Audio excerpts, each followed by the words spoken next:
আমার স্নেহের ছাত্রছাত্রীরা, আজকে আমরা অজিত দত্তের লেখা কবি অজিত দত্তের লেখা নগর কবিতাটি সংক্ষেপে আলোচনা করতে চলেছি। নগর কবিতাটির উৎস হল সাদা মেঘ কালো পাহাড় থেকে নেওয়া হয়েছে। পরে এটি অজিত দত্তের শ্রেষ্ঠ কবিতা নামক বইয়ে সংকলিত হয়েছে।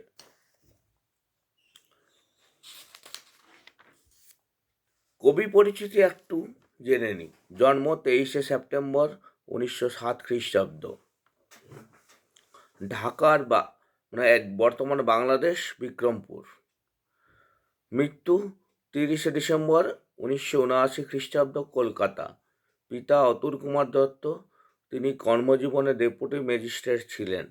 মাতা হেমলোডিনী দেবী।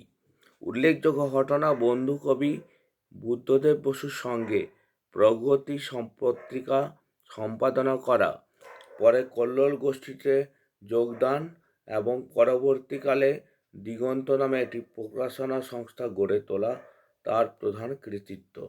রচনা সম্ভার: আত্মপ্রচার বিমুখ কবি অজিত দত্ত বুদ্ধদেব বসুর কবিতা পত্রিকার শুরু থেকে তার অন্যতম প্রধান লেখক ছিলেন।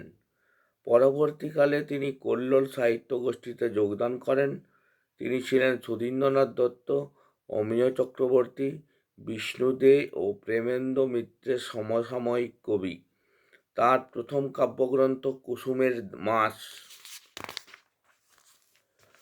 প্রকাশিত হয় 1930 খ্রিস্টাব্দে। এছাড়া তিনি বেশ কিছু কাব্যগ্রন্থ ও প্রবন্ধ সৃষ্টি করেন।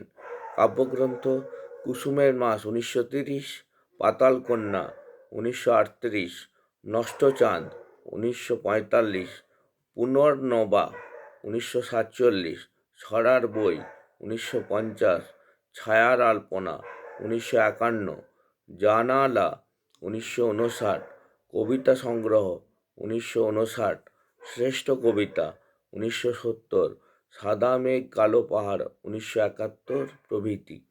প্রবন্ধ গ্রন্থ: জনান্তিকে 1949, মন পবনের নাও 1950, সরস প্রবন্ধ 1968, বাংলা সাহিত্যে হাস্যরস 1960, কথা ভারতী, দুর্গাপূজার গল্প, অনুবাদ গ্রন্থ প্রভৃতি। এবারে আমরা কবির রচনা বৈশিষ্ট্য সম্বন্ধে কিছু জানতে চাইব। কবি অজিত দত্তের কবি মানুষটি রোমান্টিক রসের ঐশ্বর্যবান।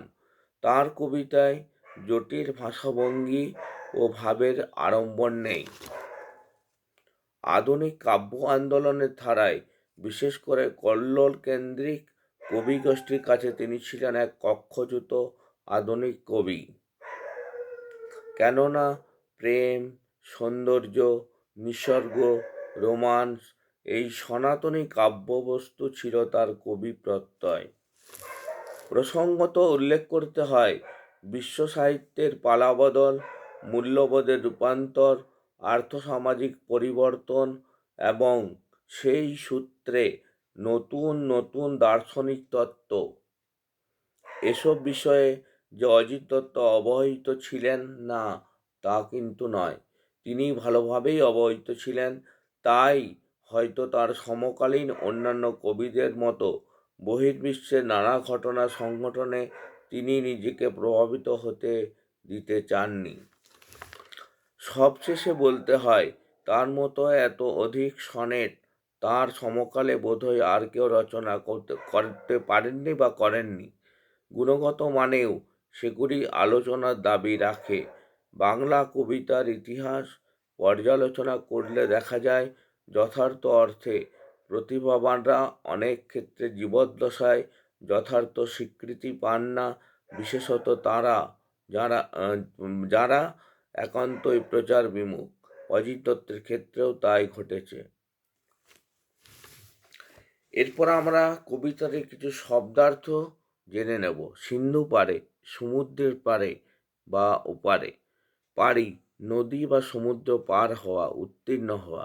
নগর, নৌকা বা জাহাজ বাঁধার জন্য লোহার অঙ্কুশ বিশেষ, কিন্তু এখানে স্থির বিশ্বাসে দাঁড়িয়ে থাকা কবি ব্যক্তিত্ব অথবা কবি প্রত্যয়কে নির্দেশ করা হয়েছে। দাঁড়, নৌকা চালানোর দ্বন্দ্ববিশেষ অর্থাৎ নৌকায় লাগানো বড় বৈঠা। জোয়ার, নদী বা সমুদ্রের জলোচ্ছ্বাস যা তীরে দিকে ধাবিত হয় সূর্য চন্দ্রের আকর্ষণে সমুদ্র ও নদীর জলস্ফীতি ঘটে। ভাটা, জোয়ারের জলোচ্ছ্বাস বা জলবৃদ্ধির পর যখন জলোচ্ছ্বাস কমে গিয়ে তটভূমি ত্যাগ করে চলে যায় তখন তাকে বলা হয় ভাটা। নিশানা, চিহ্ন বা সংকেত। কাছি, খুব মোটা দড়ি, নৌকো বাঁধবার শক্ত ও মোটা দড়ি। বিদ্রূপ, ব্যঙ্গ, ঠাট্টা, উপহাস, অর্থাৎ ব্যঙ্গ বা ঠাট্টা বা উপহাস। পণ্য, বিক্রির জন্য কোনো দ্রব্য। মাস্তুল, নৌকার মোটা চাদর বা সামিয়ানার দণ্ডবিশেষ। ইংরেজি মাস্ত, জাহাজ কিংবা নৌকায় পাল খাটাবার লম্বা ও উঁচু দণ্ড। পাল, বায়ুভরে চালানোর জন্য নৌকার মাস্তুলে প্রসারিত বস্ত্র বিশেষ। আমার বাণিজ্য তরী, কবি এখানে বাণিজ্য তরী বলতে বোধহয় সৃষ্টি প্রবাহে যুক্ত থাকা কবি ব্যক্তিত্বকে বোঝাতে চেয়েছেন। এই কবি যা কিছু সৃষ্টি করেছেন তা এক নির্দিষ্ট কবি প্রত্যয়ে বাঁধা রয়েছে। সপ্ত সিন্ধু পারে, পুরাণে বর্ণিত লবণ, ইক্ষু, সুরা, ঘৃত বা ঘি, দধি, দুগ্ধ, জল, এই হলো সপ্ত সিন্ধু। এখানে সপ্ত সিন্ধু মানে 7 সমুদ্র পারে। এই শব্দগুচ্ছটির প্রচলিত অর্থ পাশ্চাত্য। তরি ভরা পণ্য, পণ্য কথাটির আবিধানিক অর্থ ক্রয় বিক্রয় দ্রব্যসমূহ, কিন্তু কবি সম্ভবত শব্দগুচ্ছটির মাধ্যমে সৃষ্টি সম্ভারে জড়িয়ে থাকা কবি ব্যক্তিত্বকে নির্দেশ করতে চেয়েছেন। এখন আমরা দেখে নেব নগর যে কবিতাটা অজিত দত্ত লিখেছেন সেটার নামকরণটি কি সার্থক হয়েছে। সাহিত্যের যে কোনো শাখার নামকরণ তার গভীরতর অর্থকে প্রকাশ করে। সংস্কৃত নাটকের নামকরণ প্রসঙ্গে বলা হয়েছে নাম কার্যং নাটকস্য গভীরতার্থ প্রকাশনম, অর্থাৎ নাটকের নামকরণ গভীরতর অর্থকে ব্যঞ্জিত করে। এই একইভাবে যে কোনো সৃষ্টির ক্ষেত্রেই সে কথা প্রযোজ্য। কবি অজিত দত্ত তাঁর কবিতাটির নামকরণ করেছেন নগর। নগর শব্দটির আবিধানিক অর্থ হল নৌকা বা জাহাজ বাঁধার জন্য লোহার অঙ্কুশ বিশেষ, যাতে নৌকা বা জাহাজ বাঁধা থাকলে জোয়ারের প্রবল স্রোতে তাকে ভাসিয়ে নিয়ে যেতে না পারে, স্থিরভাবে তীরে দাঁড়িয়ে থাকে বা বলা যায় থাকতে হয়। আলোচ্য কবিতায় কবি এই নগর শব্দটিকে এক রূপক ব্যঞ্জনায় ব্যবহার করতে চেয়েছেন। এ যেন তার স্থির প্রত্যয়ের প্রতীক। যে কবি প্রত্যয়ে তিনি যাত্রা শুরু করেছিলেন সেই কবি প্রত্যয়ে নগরে বাঁধা নৌকার মতো তিনি স্থির দাঁড়িয়ে রয়েছেন। এই স্থির প্রত্যয়ে দাঁড়িয়ে থাকার আত্মকথন যেন সমস্ত কবিতাটির মধ্যে নানাভাবে প্রকাশিত। আত্মসচেতন ও আত্মপ্রচার বিমুখ কবির কবিতায় নগর তথা তার স্থির কবি প্রত্যয়কে কেন্দ্র করে নানা অনুষঙ্গে অনেক কথা বলেছেন, যার মধ্যে নগর কথাটি রূপক ব্যঞ্জনায় প্রাধান্য পেয়েছে। সেদিক থেকে বিচার করলে বলতে হয় কবিতাটির নামকরণ যথার্থই সঙ্গত ও বিষয়বস্তু কেন্দ্রিক। এছাড়াও একটু বলে রাখা ভালো, নগর যেমন কোনো নৌকা বা জাহাজকে আটকে রেখে, তেমনি কবি অজিত দত্ত পুরোপুরি আত্মপ্রচার বিমুখ ছিলেন। তিনি নিজের ঢাক তো কোনোদিন নিজে পেটানোনি, তিনি কাউকে অনুরোধও করেননি যে আমার বই কেনো বা আমার পাবলিসিটি করো বা আমাকে বিখ্যাত করে তোলো। তাই প্রচণ্ড প্রতিভাবান হওয়া সত্ত্বেও তিনি মানে শ্রেষ্ঠতম অন্যতম শ্রেষ্ঠ কবির মর্যাদা পেয়েছেন ঠিকই, কিন্তু সেরা হতে হয়তো পারেননি। এখানেই কবিতাটি বিশেষ তত্ত্ব। একটি নগর যেমন একটি নৌকা জাহাজকে আটকে রাখে, তেমনি একটি মানুষ যদি চায় সে প্রচার বিমুখ থাকবে, তাহলে তার উন্নতি একটু অসুবিধেই আছে এবং সে সহজে নিজেকে সকলের সামনে মেলে ধরতে পারবে না এবং তার হয়তো উন্নতি হবে, তার নাম হবে, সবই হবে, কিন্তু যতটা হওয়া সম্ভব, যতটা নাম যশ খ্যাতি অর্থ প্রভাব প্রতিপত্তি পাওয়া সম্ভব, তা পাওয়া সম্ভব হবে না। এবার আমরা মূল কবিতায় চলে আসি। পাড়ি দিতে দূর সিন্ধু পারে, নগর গিয়েছে পরে তটের কিনারে। তাহলে কবি দূর সিন্ধু পারে পাড়ি দিতে চান, কিন্তু নগর পড়ে গিয়েছে তটের কিনারে। মানে তটের কিনারে, মানে তট মানে বললাম সমুদ্রের তট, সমুদ্রের ধারে। আসলে নগরটা কি? নগর হচ্ছে কাটা দেওয়া এমন একটা লোহার তৈরি যন্ত্র, যেটা মোটা রশির সাথে যুক্ত থাকে এবং যেটি এক প্রান্ত জাহাজ বা নৌকার সঙ্গে থাকে, অপর প্রান্তকে তীরে এসে ফেলে দেওয়া হয়। সেটি মাটির সঙ্গে গেঁথে যায় এবং নৌকাকে আটকে রাখে। জোয়ার বা ভাটার সময় নৌকা বা জাহাজকে সমুদ্রে বা নদীতে ভেসে নিয়ে যেতে দেয় না। সারা রাত মিশে দাঁড় টানি, মিশে দাঁড় টানি। তাহলে কবি বলছেন তিনি সারা রাত মিশে দাঁড় টেনে চলেছেন, মিশে দাঁড় টেনে চলেছেন, তবু কিন্তু তিনি নৌকা বা জাহাজ নিয়ে সমুদ্রে পাড়ি দিতে পারছেন না। কারণ আমি বললাম তিনি আত্মপ্রচার বিমুখ ছিলেন বলেই যথেষ্ট খ্যাতি পাননি।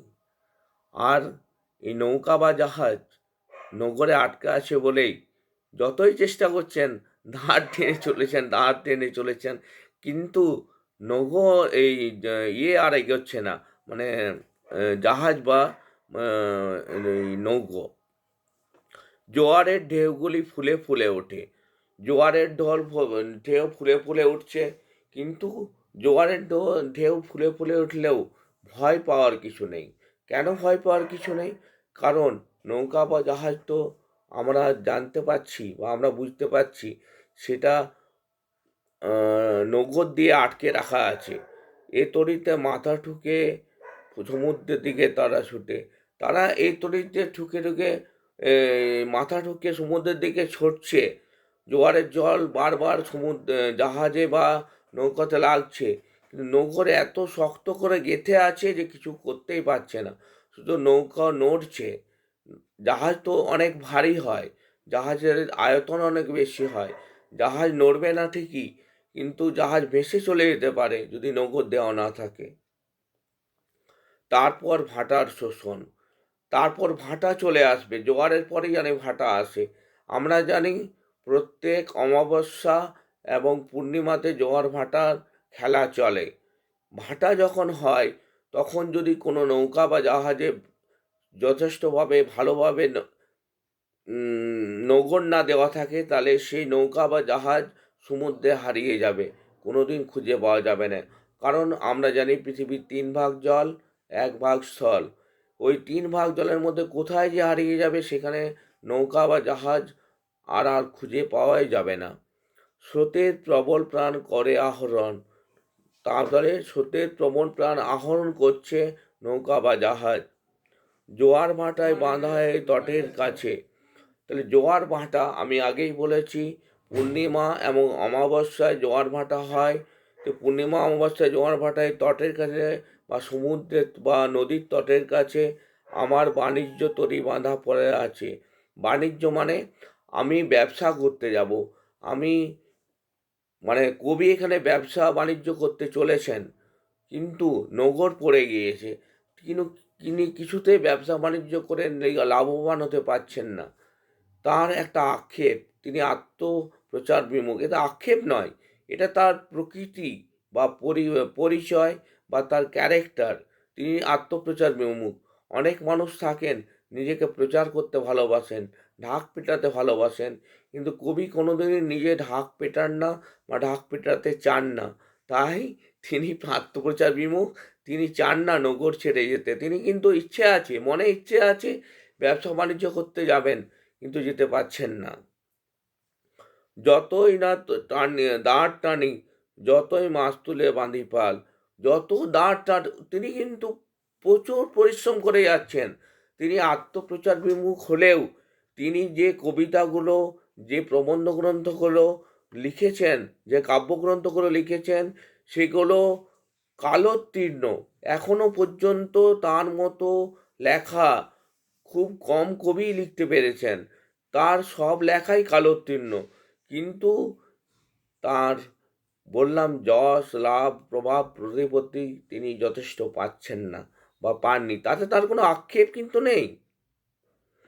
নগরের কাছি বাঁধা তবু এ নৌকা চিরকাল। নগরের কাছে এ নৌকার কাছি চিরকাল বাঁধা আছে। আমরা যদি আমাদের চেষ্টা ছেড়ে দিয়ে নৌকার মতো বা জাহাজের মতো নগর ফেলে দিই, তাহলে আমাদের জীবনে উন্নতি হবে না। আমরাও ভালো রেজাল্ট করতে পারবো না, আমাদেরও উন্নতি হবে না। আমরা জীবনে কিছু করতেই পারবো না। জীবনে prosper in life is totally off হয়ে যাবে। নিস্তব্ধ মুহূর্তগুলি সাগর গর্জনে উঠে কেঁপে। তাহলে নিস্তব্ধ মানে একদম চুপচাপ, তো নিস্তব্ধ মুহূর্তগুলি সাগর গর্জনে কেঁপে কেঁপে উঠছে। যতই তারার দিকে চেয়ে যতই তারার দিকে চেয়ে করি দিকের নিশানা। তাহলে আমরা যখন রাত্রি হয়ে যায়, আকাশে তারা ফোটে, তখন সূর্যকে দেখতে পাওয়া যায় না। এর প্রধান কারণ প্রাকৃতিক বা ভূগোলে আমরা পড়েছি যে 12 ঘন্টা দিন, 12 ঘন্টা রাত্রি। পৃথিবী নিজের অক্ষে চারিদিকে ঘুরতে ঘুরতে সূর্যকে প্রদক্ষিণ করছে বলেই এমনটা হয়। পৃথিবী যদি স্থির থাকতো, তাহলে পৃথিবীর এক দিকটা সবসময় অন্ধকার থাকতো এবং অন্য দিকটা সবসময় আলোকিত থাকতো, কিন্তু তা হয় না। পৃথিবী নিজের অক্ষের চারিদিকে ঘুরতে ঘুরতে সূর্যের চারিদিকেও পরিক্রমণ করে বলেই 24 ঘন্টায় দিন রাত্রি হয়। যতই তারার দিকে চেয়ে করি নিশানা, ততই বিরামহীন এই দাঁড় টানা।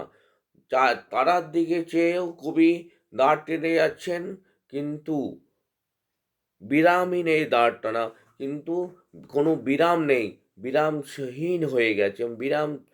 বিরাম মানে থেমে থাকা, কিন্তু কোনো উপায়ই নেই, কোনো থেমে থেকে গেছে।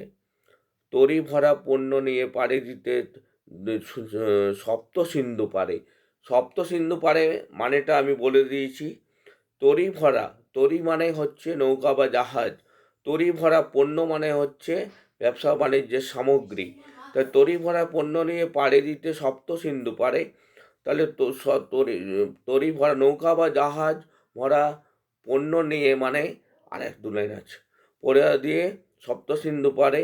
নগর কখন জানি গেছে পড়ে গেছে তটের কিনারে। নখর পড়ে গেছে তটের কিনারে। তটের কিনারে মানে কবি চাইছেন ব্যবসা বাণিজ্য করতে বা নিজেকে বিখ্যাত করে তুলতে, কিন্তু তিনি বুঝতেও পারেননি কখন যে তার নগর তটের কিনারে পড়ে গেছে। তাই তিনি শত চেষ্টা করেও, সহস্র চেষ্টা করেও নিজেকে বিখ্যাত করতে পারছেন না এবং নাম, যশ, প্রভাব, প্রতিপত্তি পারেননি। তাতে তার কোনো আক্ষেপ নেই। এমনি আমাদের জীবনেও আমরা যদি আমাদের নগরকে তটের কিনারে ফেলে দিই, তাহলে আমরাও ব্যবসা বাণিজ্য বা আমাদের জীবনে যতটা উন্নতি সম্ভব ততটা উন্নতি করতে পারবো না। নগরকে বের করে এনে আমাদের ব্যবসা বাণিজ্য করতে যদি আমরা যাই অন্য দেশে, অন্য প্রদেশে বা অন্যান্য জায়গায়, তাহলে সেখানে আমরা প্রচুর লাভবান হব বা ব্যবসা বাণিজ্য করতে পারবো। সারা রাত তবু দাঁড় টানি, তবু দাঁড় টানি। কিন্তু কবি বলছেন, তুমি যদি বিখ্যাত না হতে চাও, তুমি যদি আত্মপ্রচার বিমুখ হও, তুমি যদি যশ, লাভ, প্রভাব, প্রতিপত্তি, অর্থ, মান সম্মান কিছুই না চাও, কিন্তু নিজের কাজটা করে যাও। আর নিজের কাজ করার মধ্যেই তোমার সার্থকতা। তুমি যদি নিজের কাজ না করো, তুমি যদি নিজের দায়িত্ব পালন না করো, তুমি যদি তোমার দায়িত্ব এড়িয়ে যাও, তাহলে কিন্তু কেউ তোমাকে ক্ষমা করবে না। তুমি একদিন নগরের মতো দাঁত বন্ধ তোমার হয়ে যাবে, আর তোমার পক্ষে কিছু করা সম্ভব হবে না। আচ্ছা, এখানে কিছু কোশ্চেন অ্যান্সার আমি পরের দিন আলোচনা করব, কিছু ইম্পর্ট্যান্ট কোশ্চেন অ্যান্সার। আজকে এখানেই শেষ করছি। নমস্কার, ধন্যবাদ।